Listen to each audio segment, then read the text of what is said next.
Pitié, dites-moi que je suis pas le seul à détester Astérix. Non mais est-ce qu'on va vraiment se taper un film Astérix pendant encore 56 générations ou ça se passe comment là? Mais ok, les premiers étaient cool, mais là ça me déprime juste de me dire qu'on est bloqué dans une boucle temporelle et que quand j'avais 6 ans c'était Astérix, aujourd'hui c'est Astérix, quand j'aurai 85 ans ça sera encore Astérix. Et en plus c'est toujours la même histoire, s'il vous plaît, arrêtez, je vous en supplie. Déjà l'histoire de base, c'est un petit village de France rempli de blancs blonds qui vont se battre contre l'envahisseur, contre les étrangers.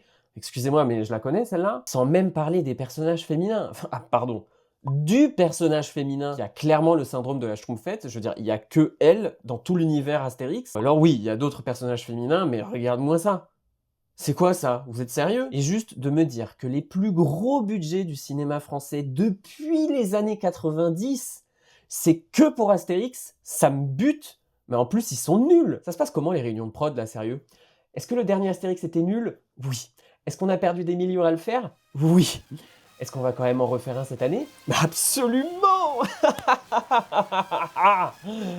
En plus, il y a tellement d'autres BD, d'autres histoires qu'on peut adapter. Je peux te parler de Mobius, de Tout Métal Hurlant, de Riyad Satouf, de Timothée Le Boucher. En fait, il y en a plein, plein en France. Et franchement, quand je vois qu'en 2026, on va encore se taper un Astérix, je me dis, faut arrêter là. Alors peut-être que je dis tout ça parce qu'on m'a jamais invité au parc Astérix. Mais je m'en fous! Et on m'a dit qu'il y avait trop de monde en plus. Bref, par